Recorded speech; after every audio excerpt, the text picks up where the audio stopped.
Grabe dati dito mga kabayan, talagang nararamdaman ko na napakatibay ko talaga sa lamig. Nung katagalan dito, naramdaman ko namin. Minsan mga kabayan, hindi lumalabas yung araw dito. Pero dito ngayon, yan, magkasabay yung araw at saka buwan. Yan, ito yung buwan ngayon sa Greenland, medyo malaki siya. Yan, ito yung panahon natin. Magpakarga muna tayo dito ng diesel mga kabayan. Titingnan natin kung magkano yung presyo dito. Parang freezer kasi dito sa loob mga kabayan. Sobrang lamig. Nag-yelo na siya. Talagang guys, yung yelo. Ayan.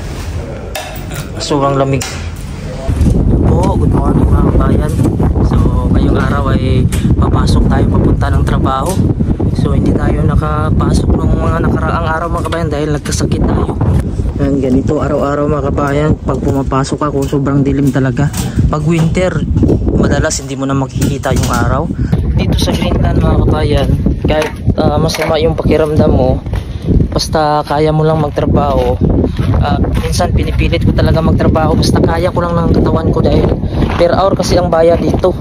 Dahil pag hindi ka pumasok dito, wala ka rin sasahurin. Gaya ngayon mga kabayan, yung anak ko nasa hospital din. Kailangan din ng pera bilang isang padre di pamilya. Kailangan kong kumayod mga kabayan para may maipadala tayo.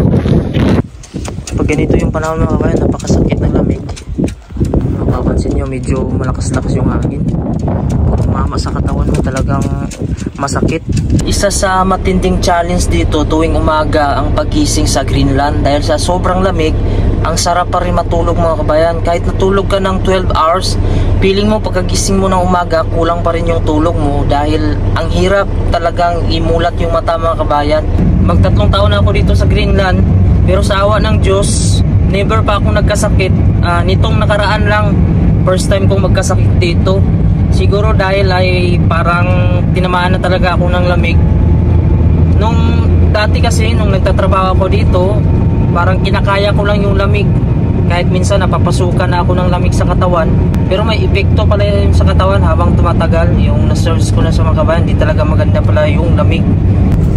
Ito yung madadaanan natin ngayon. Talagang wala tayong masasalubong. Tapos yung lamig natin mga kabayan, ayan o, minus 14. Pero yung feels like niya mga kabayan, maabot sa minus 21 to 22. Dahil minsan magta times 2 yan, depende sa lakas ng hangin. Mas masakit kasi tumama yung hangin mga kabayan. Ngayon nandito na tayo sa trabaho ko mga kabayan. Ipapakita ko sa inyo dito yung site, construction site. Medyo napakalamig. Ito yung oras natin, 6:30 na. Yan, napakatahimik dito. Medyo malamig mga kabayan. Masakit sa mama yung lamig. Pagka ganito mga kabayan, bihira lang yung mga tao dito pumapasok na talagang maaga gaya sa amin. Alas 6, nandito na kami. Sila kadalasan alas 8 pumapasok, alas 7. Tapos maaga din sila na uwi. Kami, nagtatrabaho kami dito ng hanggang 11 hours mga kabayan, araw-araw. So ito yung daanan natin. Talagang tumitigas na siya. Napakadulas na mga kabayan. Maaari ka nang mabagok dito. Samahan nyo ako, ipapakita ko sa inyo dito yung trabaho natin. Dito pala ako ngayon magtatrabaho.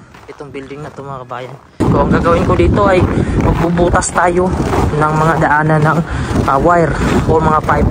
Ito yung paligid natin. Medyo malakas yung hangin at napakalamig. Minsan dito ako nagtatrabaho mga kabayan. Wala siyang takip. Kaya labas-pasok yung lamig, hangin. Kaya talagang babad tayo sa lamig dito. Buong araw mga kabayan. Kaya yung kinatrabaho natin minsan 11 hours. Nasa labas na yung lamig. Pakita ko sa inyo dito yung loob nito.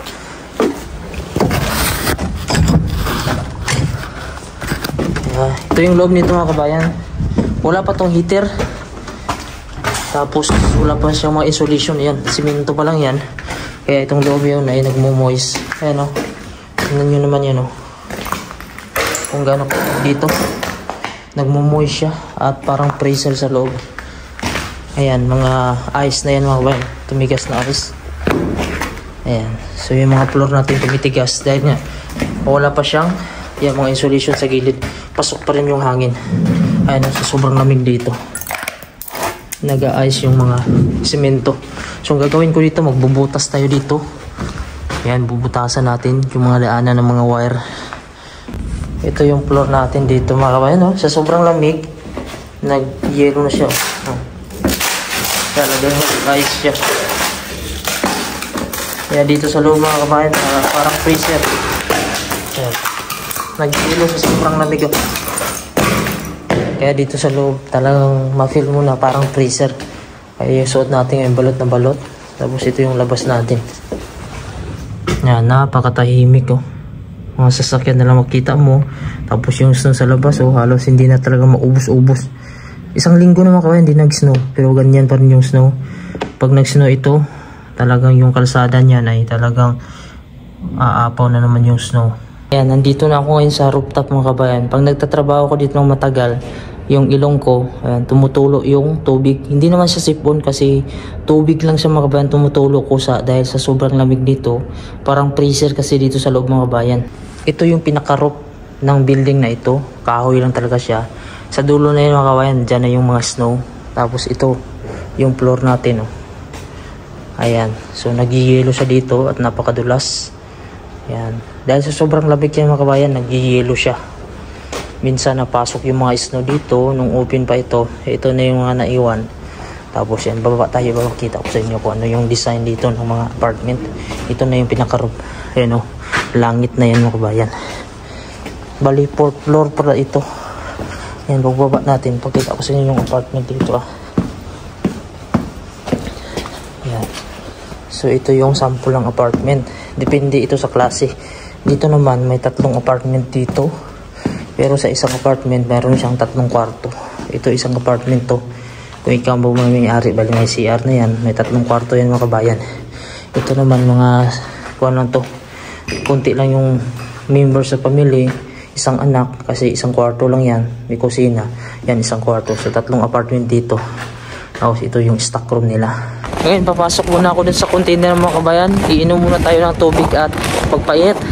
Pag ganito kasi mga kabayan, pag tumatagal ako sa labas, tumutulo yung tubig sa ilong ko.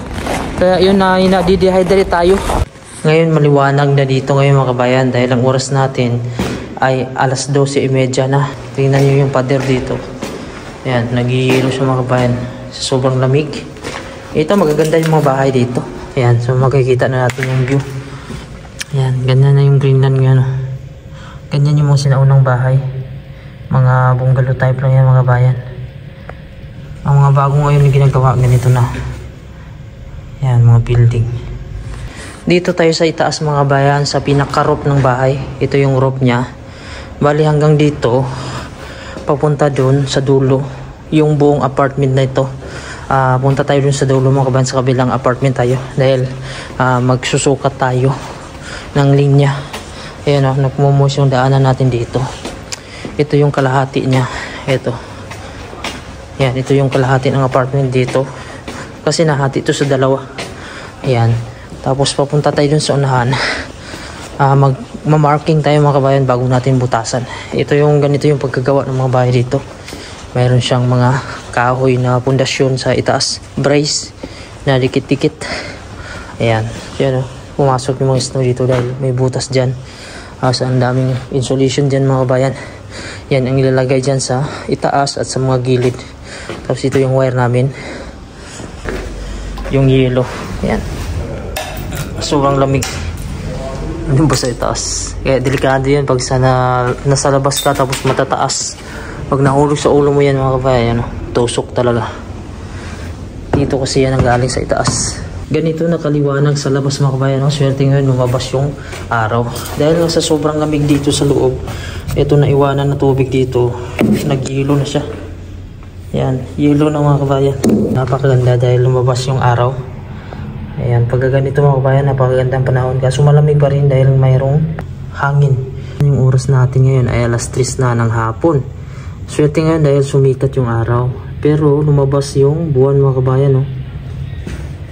Ayan, meron na siyang buwan. May araw na, may buwan pa. Ngayong araw naman yung pinakamasayang araw sa amin pagka pauwi na kami ng trabaho. Ang oras dito ay alas 5 na ng hapon. 6 to 5 lang kami dito pag nagtrabaho kami. 11 hours na yung tuloy-tuloy. Ayan yung kasama ko na Pilipino mga kabayan. Dalawa kami nagbutas. Ito muna tayo sa gasolinahan. Magpakarga muna tayo dito ng diesel mga kabayan. Titingnan natin kung magkano yung presyo dito. Ito yung presyo dito.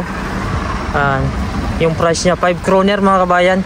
Yung 1 litro. Self-service lang dito mga kabayan. Yan, nakarga na.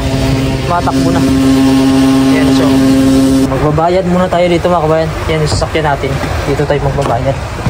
Kano nga ba yung per liter dito ng diesel sa Greenland? So ipapakita ko sa inyo yung resibo ng binayaran ng company namin. Ito yung resibo mga kabayan, no? Bali yung nakarga natin ay 52.54 liter. So yung per liter mga kabayan ay 5 kroner 0.15. Ayan, so yung binayaran ay 262.70 Danish kroner. I-times nyo yan mga kabayan sa 8 pesos. So yung 5 kroner mga kabayan, nasa 40 pesos lang yan. Dati mga kabayan, last year ay 3 kroner lang yung gasolina dito, yung diesel. Ngayon tumaas na ng 2 kroner, so lahat talaga tumaas. So kahit 5 kroner na mga kabayan yung per liter, murang-mura pa rin. 40 pesos mga kabayan per liter. So yun na mga kabayan, no? Ito lang yung pinakamura dito sa Greenland na mas mahal sa ibang lugar. Nandito na tayo sa bahay. Dumating na tayo. Napakalamig pa rin mga kabayan. Yung lamig natin ganun pa rin. Nasa minus 14. Feels like minus 20 to 21. Dito lang yung mag-e-effect sa'yo mga kabayan. Yung mga ulo mo parang may mga hangin siya. Masakit. Tapos yung katawan mo pag galing mo ng trabaho. Ito yung panahon natin dito, ipapakita ko sa inyo. Ito yung panahon natin ngayon, oh. Meron siyang buwan, oh. Ayan, may buwan siya. So alas 5:30 na dito sa amin. Ayan. Maliwalas yung panahon ngayon. Kasi medyo malakas na yung hangin, kaya masakit yung lamig.